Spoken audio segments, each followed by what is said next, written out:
నేను Sahasra, welcome to legend TV.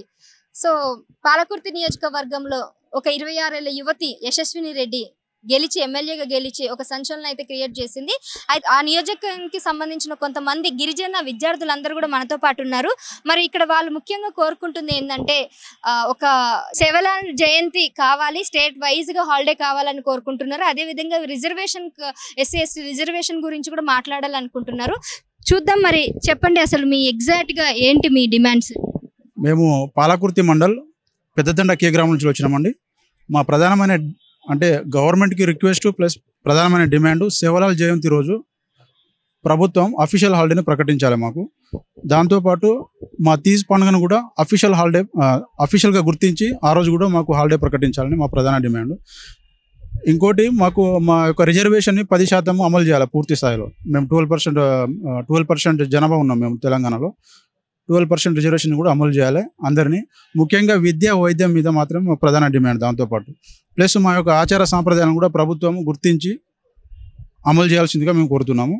And ఇంకో విషయం ఏంటంటే, మాది రీసెంట్లీగా పాలకుర్తి గడ్డ మీద 40 సంవత్సరాల చరిత్రను తిరిగి రాసింది ఝాన్సీ యశస్విని రెడ్డి గారు.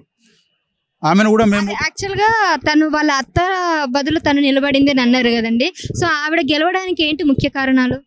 మా 99% ఓట్లు మా గిరిజన ఓట్లు కాంగ్రెస్ పార్టీకి వేసినాం మేము. ఓవరాల్ తెలంగాణ, ముఖ్యంగా మా పాలకుర్తి కాన్స్టిట్యూషన్ నుంచి వెళ్ళి 47,000 మెజార్టీతో గెలిచింది ఆమె.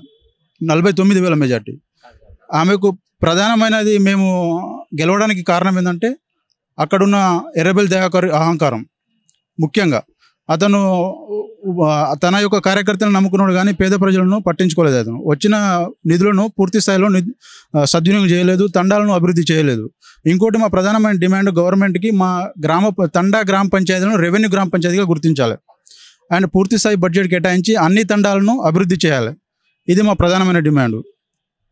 చూసారు కదండి, ఇది వాళ్ళ ముఖ్యమైన డిమాండ్స్ ఇవి ఉన్నాయి. అదేవిధంగా ఎర్రబెల్లి దయాకర్ నియంత్రిత పాలన వల్ల చాలా విసుగు చెందిపోయారు. ఆయన మీద కోపంతోనే ఇంకా ఎలాగైనా పార్టీ మార్చాలి, దించాలి ఆ బీఆర్ఎస్ ప్రభుత్వాన్ని అన్నట్టుగా వీళ్ళంతా కూడా కాంగ్రెస్కి గెలిపించుకొని ఝాన్సీ యశస్విని రెడ్డిని గెలిపించడం జరిగింది. సో ప్రస్తుతం అయితే ఆవిడ పాలనలో ఇప్పుడు మీకు అంతా ఓకేనా అండి? అంత బాగానే ఉంది. ఇప్పుడైతే ఆవిడ పాలనలో అంత బాగానే ఉందని చెప్తున్నారు. అయితే ఇంకా కొన్ని విషయాలు తెలుసుకుందాం. ఇప్పుడు మీరు పాలకుర్తి నియోజకవర్గం నుంచి వస్తున్నారు కాబట్టి యశస్విని రెడ్డి చాలా చిన్న వయసునే 40 ఏళ్ల చరిత్రను అయితే మార్చిందని అంటున్నారు.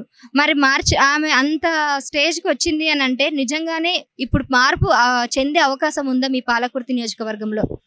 కంపల్సరీ మార్పు వస్తుంది. ఎందుకంటే ఇప్పుడున్న యువతలో ప్రతి ఒక్కరిలో రాజకీయ అవేర్నెస్ వచ్చింది.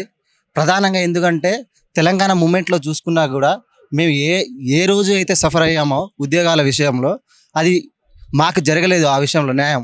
సో మేము మాకు న్యాయం జరగాలంటే యువత వస్తేనే మా గురించి ఆలోచించే వాళ్ళు ఉంటారు. ఎందుకంటే మా పరిస్థితులు తెలిసిన వాళ్ళే ఉండి ఉంటారు కాబట్టి.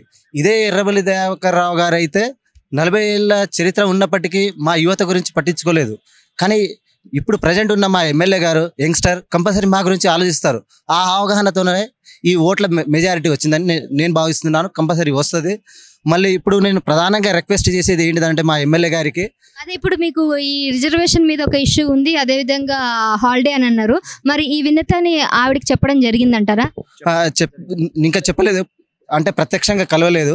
ఎందుకంటే గెలిచాక ఇక్కడ మేము అశోక్ నగర్లో ఉంటున్న యువత వెళ్ళి కలవలేదు. ఎందుకంటే వాళ్ళ బిజీలో ఉన్నారు. ఒక 2-3 డేస్కి వెళ్ళి కంపల్సరీ కలుస్తాము. ఇది మా ప్రధాన రిక్వెస్ట్ని మేడం ద్వారా రిప్రజెంట్ చేయాలని అసెంబ్లీలో కోరుకుంటా ఉన్నాం. ఎందుకంటే అసెంబ్లీ సమావేశాలు జరుగుతూ ఉన్నాయి కాబట్టి మేము కంపల్సరీ, ఎందుకంటే ఇది మా యొక్క ఉనికి గురించే మానవ సమాజం నిర్మితమైంది. సో మా యొక్క ఉనికిని కంపల్సరీ తెలియపరుస్తుందని చెప్పేసి ఆశిస్తూ ఉన్నాము. అది జరుగుతూ ఉంటుంది రాబో రోజులు అని చెప్పేసి కోరుతూ ఉన్నాం. ఓకే అండి, అది వాళ్ళ ఉనికిని ఎలాగైనా ముందుకు తీసుకువెళ్ళాలని వీళ్ళంతా కూడా ప్రయత్నం చేస్తున్నారు. వీళ్ళకి తగ్గట్టుగా యశస్విని రెడ్డి గారు వీళ్ళకి సహాయం చేసి వీళ్ళందరికీ కూడా చాలా హెల్ప్ చేస్తుందని కూడా ఆశతో ఉన్నారు.